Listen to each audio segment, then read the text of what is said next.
اس حد تک گر گیا کہ ایک آدمی کو جو ہے نا گھر سے مسجد تک نہیں لا سکتا، تو یہ ایمان اس کو قبر کے عذاب سے بچائے گا، یہ ایمان اس کو میدان معاشر کی ہولناکیوں سے بچائے گا، یہ ایمان اس کو اللہ کی عدالت سے اس کو جو ہے نا بچائے گا، اللہ کی پکڑ سے اس کو بچائے گا۔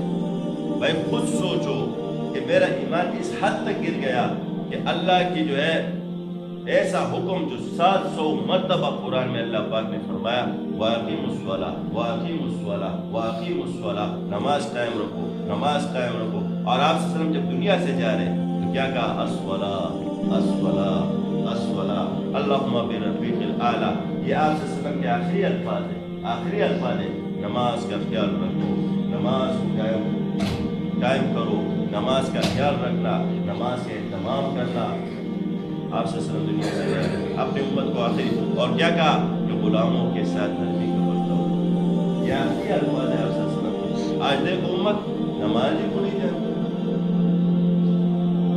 بھائی جب ایک آدمی نماز نہیں پڑھتا تو نماز کے فرائض سے کیا واقف ہوگا؟ نماز کے واجبات سے کیا واقف ہوگا؟ نماز کے سنن سے یہ کیا واقف ہوگا؟ نماز کے مستحبات سے، مکروہات سے، مفسدات سے یہ کیا جو ہے نا واقف ہوگا؟ ایک آدمی نماز ہی نہیں پڑھتا۔ آپ خود انصاف سے کہو کہ تمہارا بچہ گاڑی نہیں چلا سکتا اور آپ اس کو گاڑی پر بٹھا دو تو کیا ہوگا؟ نقصان ہوگا نا بھائی، یا تو خود مرے گا یا کسی کو مروائے گا۔ اس طرح نماز ہے بھائی، اس طرح وضو ہے بھائی، اس طرح غسل ہے بھائی، اسی طرح اور اسلام کے احکامات اس کو سیکھنا پڑے گا۔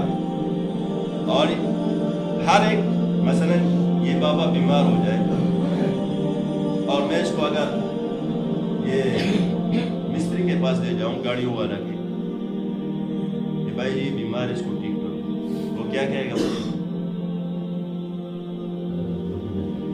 بھائی اس کا ٹھیک ہونے کی جگہ یہ نہیں ہے، یہ تو گاڑیوں کی جگہ ہے، اسپتال لے جاؤ اس کو۔ اگر پھر ہم اسپتال میں جانوروں کے اسپتال لے جائیں جہاں پر جانوروں کا علاج، تو کیا کہیں گے وہ؟ بھائی کیا کہیں گے؟ بھائی انسانوں کے اسپتال میں لے جاؤ، یہ تو انسان ہے۔ اسی طرح ایک آدمی جا رہا ہے پشاور اور بیٹھا ہوا ہے چترال کی گاڑی میں، تو یہ پشاور بیٹھ جائے گا، پہنچ جائے گا بھائی۔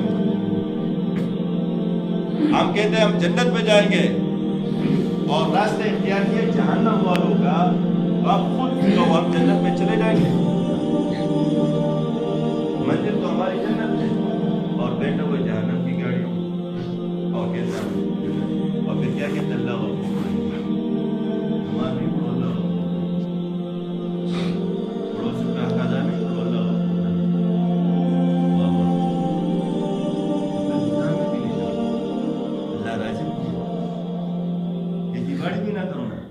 اللہ راضی بھی ہے، ادھر نہیں کہتے کہ اللہ راضی ہے، وہاں پر کہتے اللہ غفور رحیم۔ ارے یہ تو شیطان نے ہمیں دھوکے میں ڈالا۔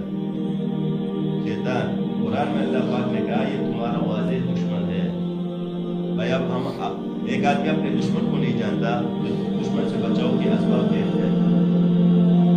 اس لیے میرا محترم بھائی دوستوں، میں آپ کا زیادہ وقت نہیں لے رہا، خدا را سوچو یہ زندگی ختم ہونے والی ہے، یہاں کی خوشی عارضی ہے، یہاں کا غم عارضی ہے، یہاں کی ہر چیز عارضی ہے، وہاں کی ہر چیز دائمی ہے۔